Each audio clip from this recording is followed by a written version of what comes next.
to 20 and you guys are still watching. Thank you. My dogs just jumped off the porch, so sorry that got a little wobbly there. Don't worry, I've got chickens. See some in the background there. We'll see how well they behave. Welcome. I'm Kim Beegler of Ewethful Fiber Farm and Mill, and I am sitting at home in my backyard in Harrisburg, Oregon. The mill is up in Halsey, and this is going to be a little bit shorter. Cash is going to say hi here because we're going away for the weekend to go see a Mariners game up in Seattle. So getting away from the farms and the businesses and the farm, whatever, however you want to say that, it takes some work. So sorry guys, my eyes are watering a little bit. I just put my contacts in. But I wanted to get this filmed. So yeah, when we're trying to leave town, it's making sure all the business stuff, like for me at the mill, I had both Fiber Club and Yarn Club that needed to go out before I left town. And here at the farm, making sure all the animals are set up. We have somebody that comes and stays here at the house, and so making sure the animals are set up, the notes are written, waters are restocked, poops all done. I mean, just getting everything tidy and ready, and then also cleaning the house up because she stays here.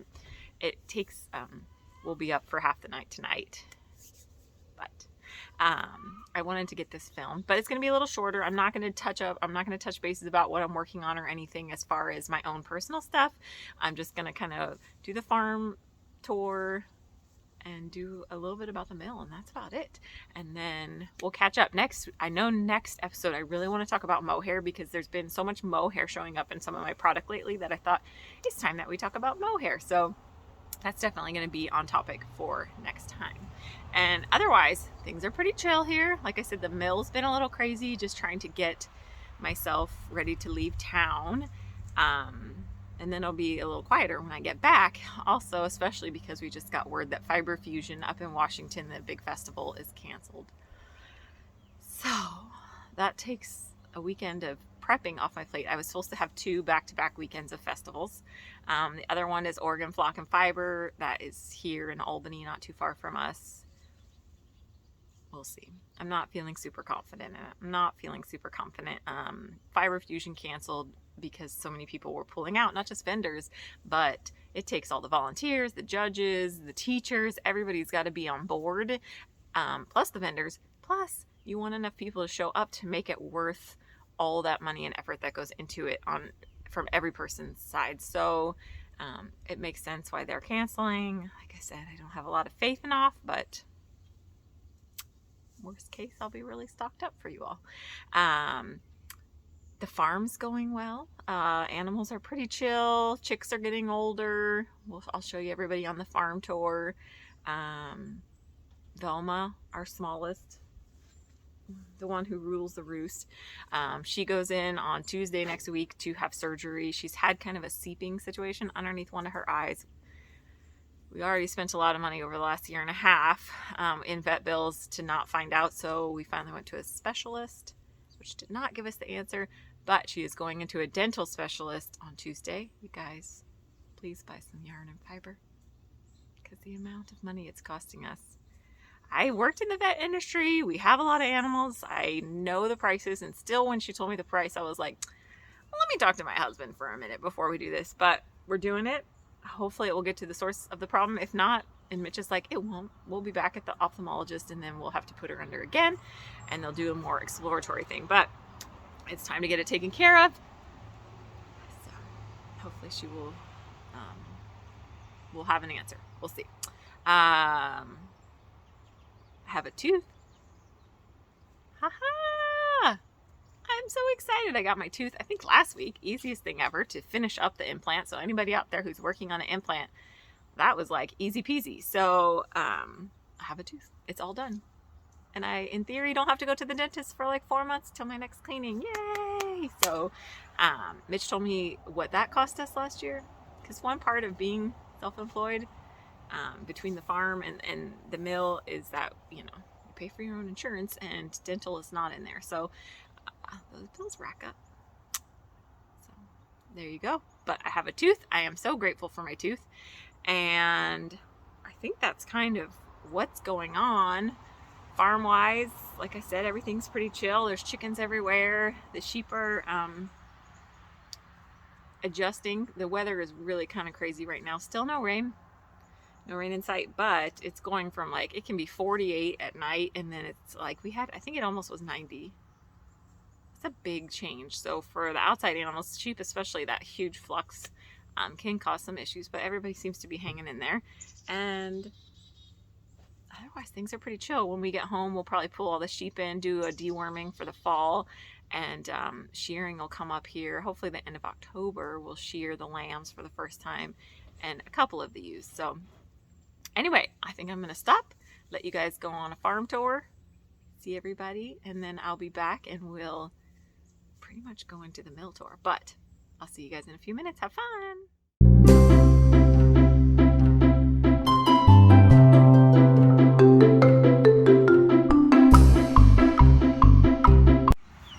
Alright guys, we're out with the babies, and you can see this one, that floof on its head. Pretty sure that's a boy. You can see another one with a floof. Where is the other one of that breed? See if I can. So this one, that brown one, is the same breed but no floof on the head. That's a big floof. And a little bit grayer than it should be compared to this one. So I'm pretty sure we got a roux there. And they're like, why is the gate open? Mama still keeps guard. She clucks at them, and you see that cute one over there with the white feathers on its feet. Could be a roux. Here's our other one. Soon enough, they'll start making some roux-y sounds. So, I just wanted to say hi to them for you guys. If anybody needs a beautiful Wyandotte rooster, I may have 2 of those. And they actually are the breed that they kind of is their main breed. And they said their roosters are very polite. So, all right, onward. Farm tour start. We got some irrigation going. Look at that lovely sky out there. This is what Mitch does half the time when he's at home. And a chunk of the time when he's at work too. Alright. Let's carry onward. It is suddenly getting windy and cloudy. Wouldn't that be nice if we got rain? And the hens are probably going to think I'm bringing them treats, so they may all come running. Cash is apparently on a tear here.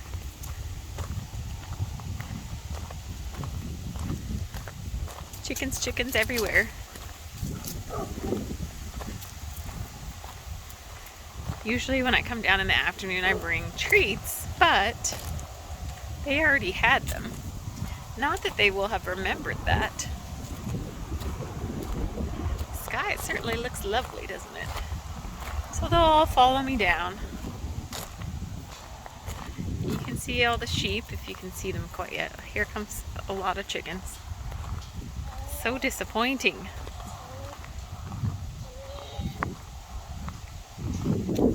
And a lot of sheep apparently. Hi guys.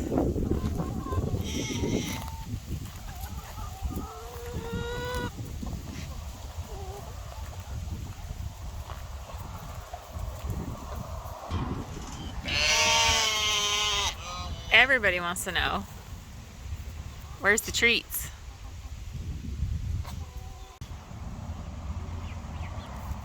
Everybody's waiting for something from me. Hi, handsome. There's one handsome face. Elsie Mae's here. Alright guys, you're pretty unexciting. We're gonna move on. I can hear they've come to say, we'll be back guys. They've come to say hi. So if you see in the back there, those 3, and they're very loud because they still communicate with each other so much. Those are the 3 baby chicks that now are out with the big hens, and they stick together all the time, and you can find them because they're always talking to each other, making sure that they're all together. But everybody was very nice in the transition, so that is great. Okay guys, They're unhappy because Mitch is dealing with the irrigation up there. And goodness forbid that they have to get wet. All right, coming up on the alpacas. I was in earlier cleaning before we go because that's a big part. Whoa. Cuddlebug wants to say hi, as always. Lakshmi. The chickens are coming back, you can see, because they think still that I have treats for them. Junebug, what are you doing? We heard ya. Oh, hi, baby girl. And she's trying not to get... Hi. Well, aren't we being friendly? Oh, so there's June, and somebody asked about the mask, why she's wearing that. My sister calls it the Darth Vader mask, and that is to keep flies off of her face. And we have a spray that I use on her body in the morning that's like a clove and whatever. She thinks I have treats for her also, which is why she's being exceptionally...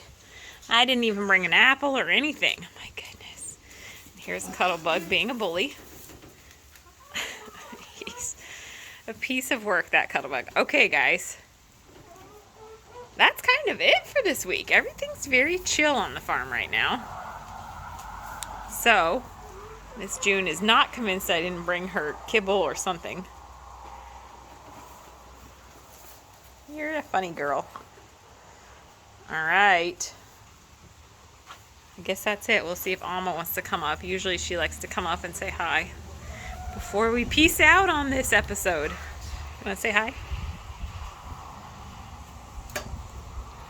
She's like, where's the carrot? Give me something. All right. On that note, see you guys in 2 weeks. Okay, everybody's making an appearance. There's Elsie Mae behind me. Cash is not going to show his face, but he's there. Nigel is sitting right next to me, which is where he tends to be. He's our little terrier man. Okay, so I hope you enjoyed the farm tour. And those chicks, they're getting big.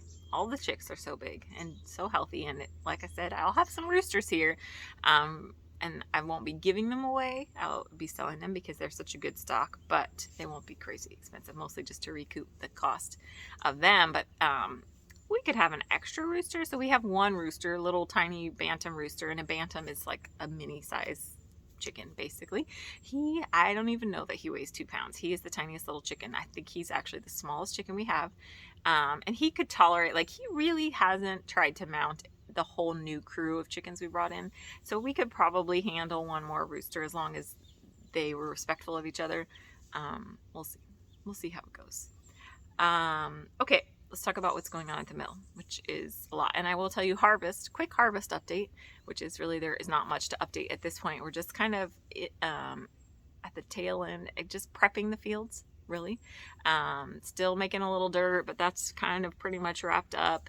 Putting ditches in, which is just in the fields, cutting ditches in so that when it does rain, the water has a place to go instead of just flooding the field. Basically, it can move itself through the field and out when necessary. So hopefully we'll have that much rain. So, and then we'll just be waiting for rain. Ideally, you plant after it's rained a smidge or when rain is coming, which is not, there's Velma, which is not in the forecast yet. So we'll wait. And you can see Elsie Mae.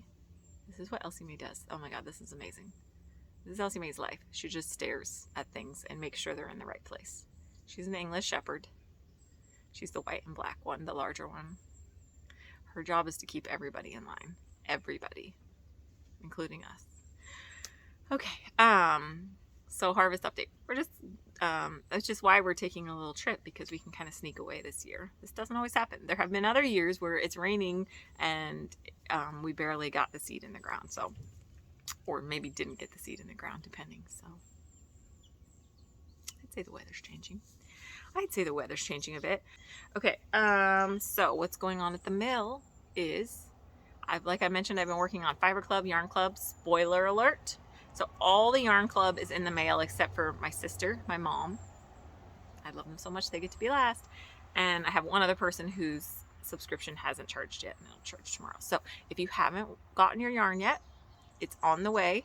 And if you don't want to see the finished product, you definitely don't want to watch the mill tour, because I show all the spinning and everything in it, and the plying, and I'm about to show the yarn. So, club, yarn club. I didn't bring the gift they got, darn it. But for the people that, so here's the yarn.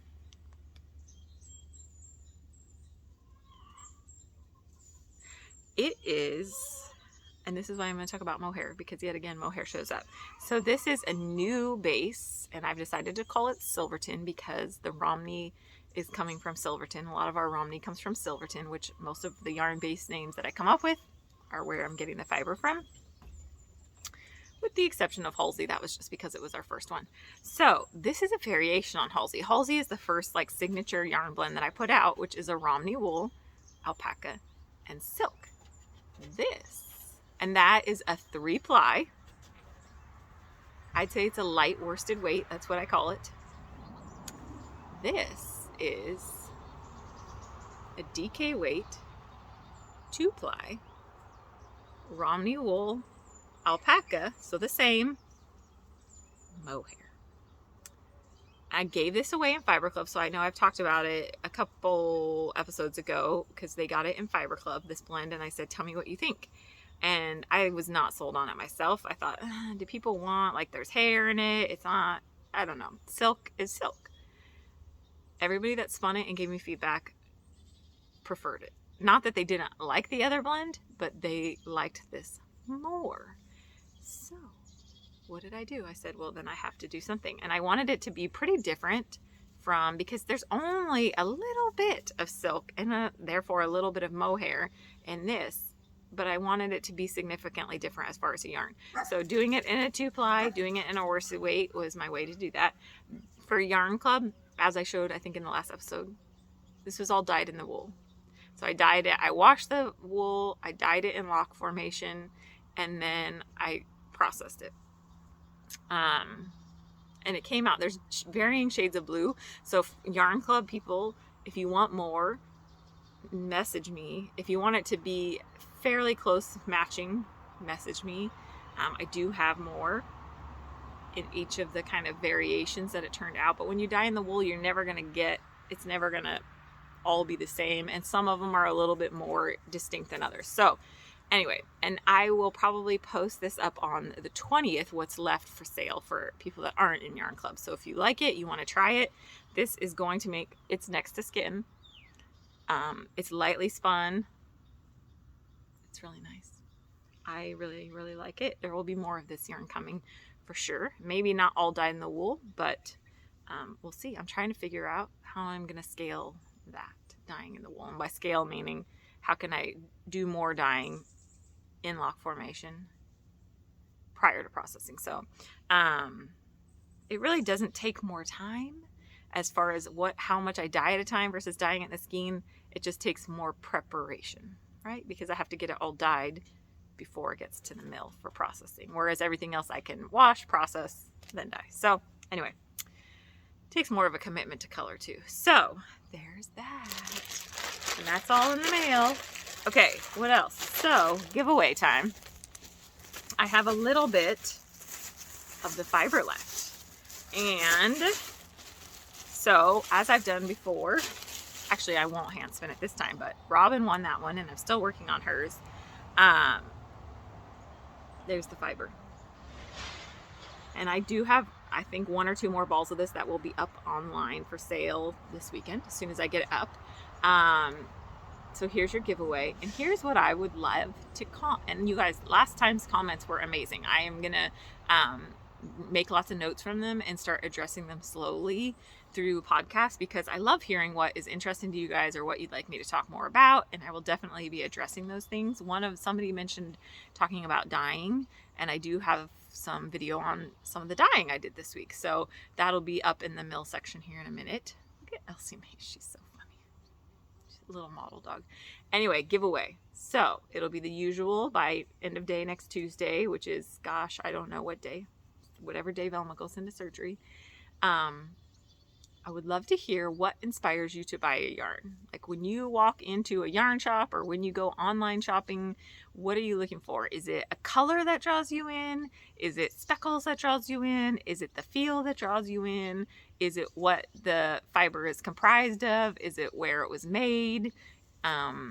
Is it that you only buy for a pattern? I would love to know, because it just helps me sort of process how to sell my yarn, right?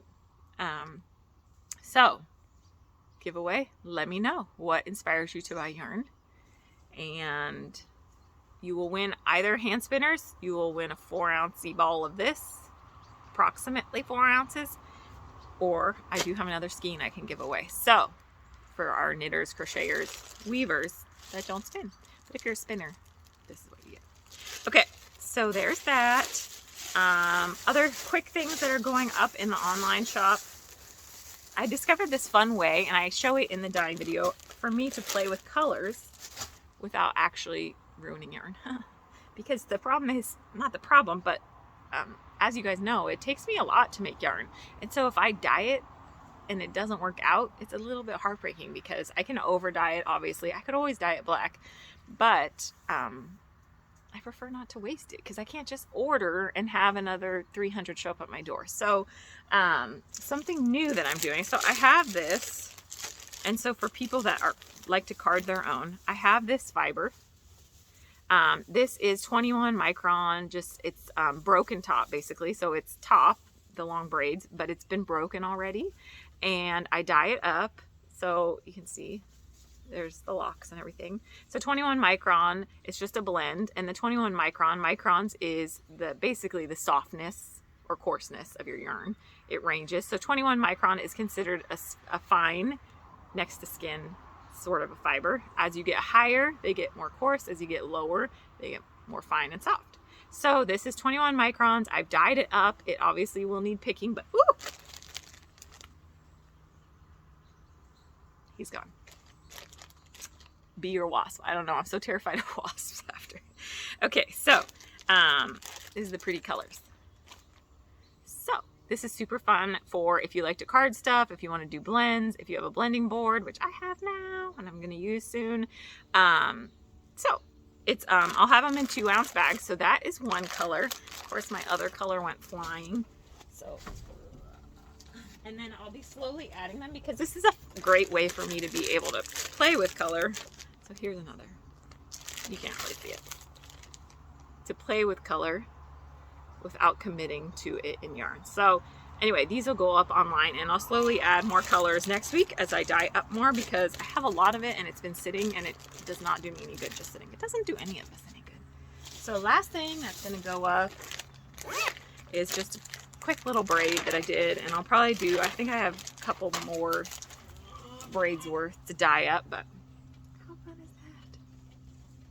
So this little beauty, and it's got kind of like these tealy and some reddish pink, and then there's orange pops in it and the white.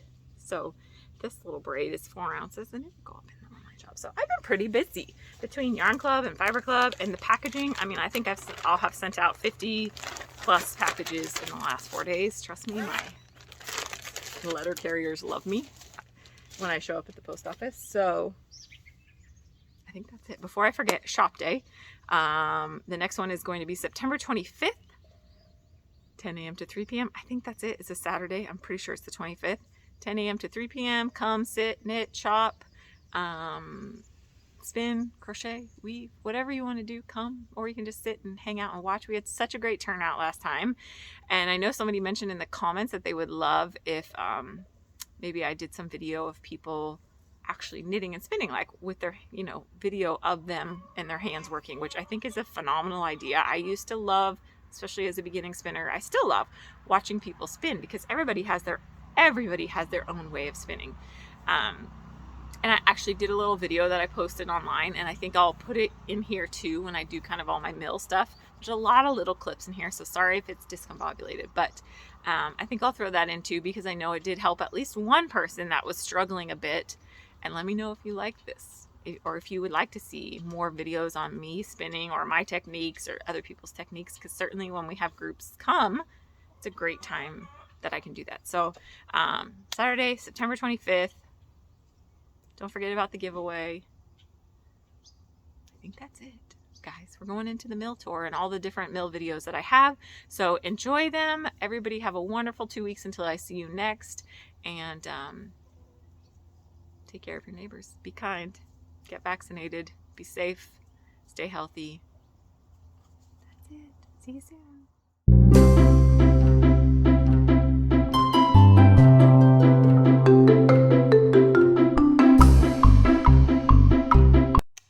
Getting ready to do just a mini dye because somebody ordered a sock kit, and a lot of times I dye my yarn to order just so that I don't, because I do such small batches that I want to make sure I don't do too much of one color. So here my yarn, I put these in just so I can kind of find a common spot, and then we just shove them in. So all this is water with a little drop of Dawn, and we'll get those soaking for at least a half an hour before, sometimes overnight, just depends how my schedule goes.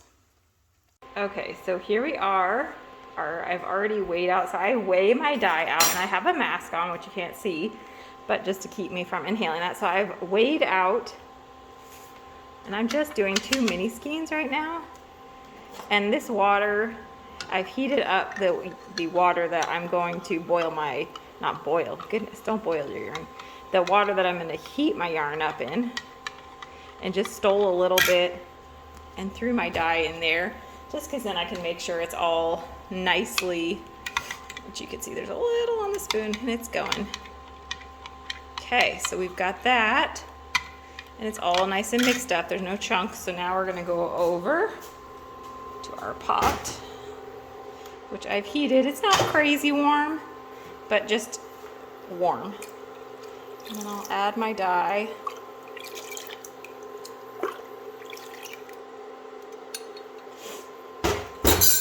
And you want to make sure everything you're using is clean of other dyes that you've used, because otherwise you may have some transfer. And if you're trying to do kind of the same colorway, that's not what you want. So we're all ready for the yarn.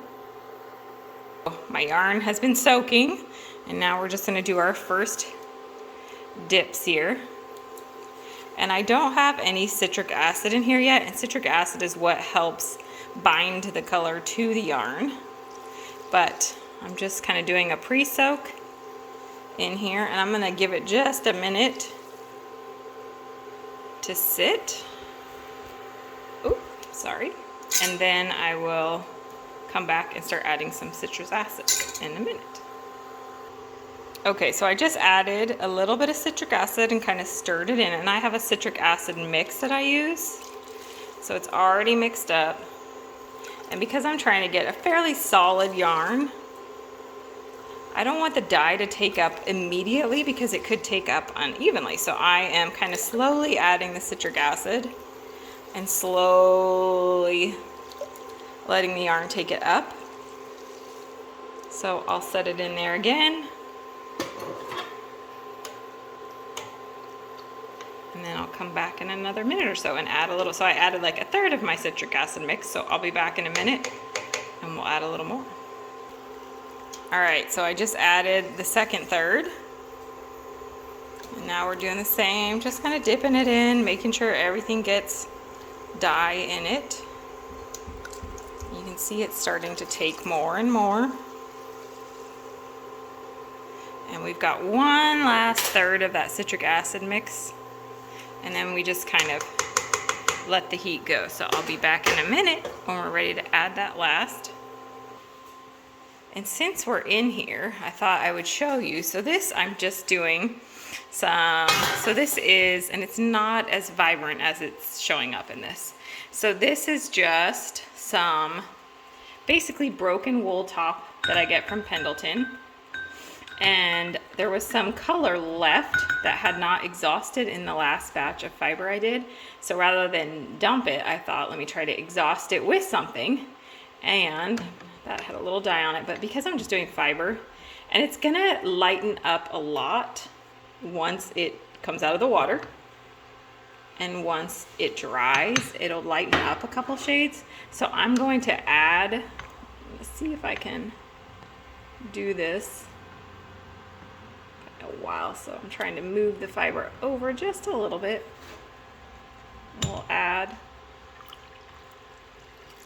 I just wanted to have like a slight bit more color to it, and because this is just fiber and I don't really like my fiber to be uniform, I don't care how it picks up in here if it's all different shades.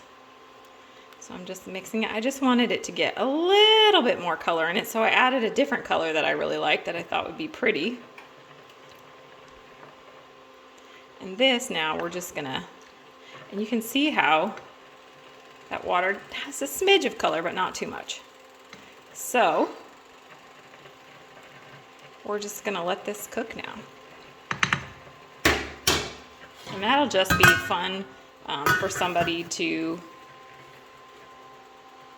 know, blend with something else. All right, I'm gonna pause and add my last little citric acid and let you guys see what's going on here. All right, and we are dunking in the last little bit here. You can see my fingers touched. It's not like super hot. I like my water to get to about 180. So it's not quite boiling, but it's real hot, because when you're dyeing, it's the combination of whatever you're using to, like I use citric acid, you can also use vinegar to help the color adhere to the yarn, and it's also the heat. So there's two pretty key things. So once this heats up, and you'll see there's still quite a bit of dye that hasn't been taken up in the yarn yet, and as the water heats, the yarn's gonna pick up more. Now it's got a full amount of citric acid and the heat's, so I'm gonna crank it a little bit, keep an eye on it. I never go too far because I don't want it to boil, and I'll be back and let you guys see what we come up with. All right, so here we are. You can see it's really taken in now. And this is our Prineville. And I'm doing it as the contrast color for an order. You can see it's pretty solid, which is what we want. So basically what I'm gonna do now is just crank up the heat a little bit. I like to kind of make sure everything's flowing, nothing's really sitting on the bottom. And you can see we're starting to get lighter. And ideally, this will just run clear again. That's the goal when you're dyeing, is to just get that balance right. So we're getting good, and the more it heats up, the more it's gonna take. So let me go finish showing you this other fiber.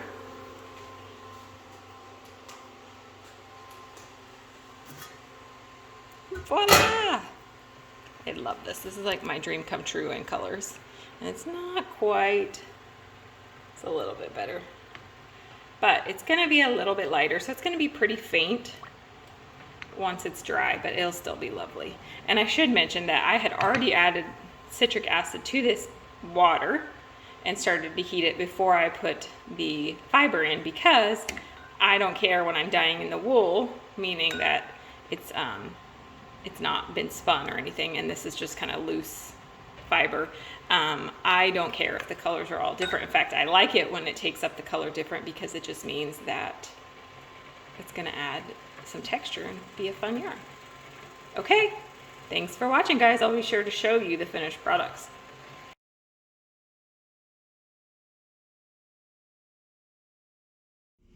Okay, so this is, I was just cleaning out a bearing today, and you can see this is, I'll show you my hand so you can kind of see this big pile of wool, and there's some back there, came out of one bearing. So I'm gonna go up and show you guys. So you can see kind of where I'm pointing to is a bearing. So those have a little bit of grease in them. They are self-greasing, and what happens is, as the fiber is floating around in the carding machine, it obviously can get pulled in to, some of the excess will get pulled in, it'll fly away and pull into the bearings, or into the area of the bearings, and then once you get fiber in there, it just attracts more fiber. So occasionally you have to go through, and the more often you do this, like I actually clean out, I have a tool that cleans out these little bits if they're not backed up pretty easily. But this one is kind of one of those ones that you can see it's awkward to get to. I kind of have to stick my hand in between things. So So anyway, today I was like, before I start carding, let me get this guy cleaned up a little bit. So that is what I pulled out of there. Just quite a bit of gunk. It just gets packed in, packed in, packed in. And that's the built up stuff. And this is the tools I use. So nothing fancy. If I can see, it just is like a little pick tool. And then I have this guy. And I think I've showed this guy before. I'm gonna lay him down so you can actually see.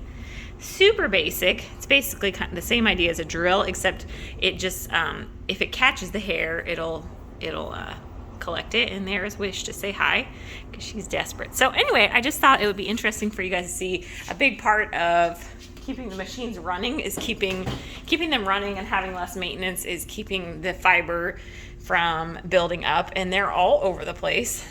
But you know, these are all little bearings in here, so they're all throughout the machine. So usually in between batches, I have that little device that I can just stick in and pull out that excess hair. None of that is getting caught up in there because I keep up on it. It's just that bearing tends to be one that I don't know why, but they're all over the place. And you can imagine, especially that, so that bearing is part of this, and having to change that out is a pain in the butt. So and if you get too much fiber clogged in there, it can actually destroy the bearing. So then you've got to go in, change the bearings, and that is a real pain. Plus you're down and not carding. So anyway, I just thought I'd let you guys see part of the dirty work, the cleaning on the carder. Okay, there she is. All right, so we're here spinning, and actually I'll let you see we're also, sorry, all right, steaming, Yarn Club yarn, steaming away.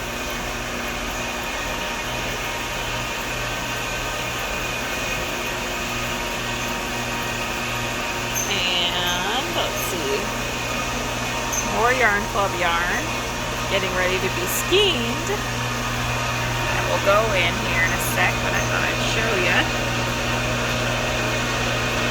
Really need to clean my little window here. All right, let's go in. It's gonna be, actually, I'm gonna stop it and then restart the video so I can make it less loud for you.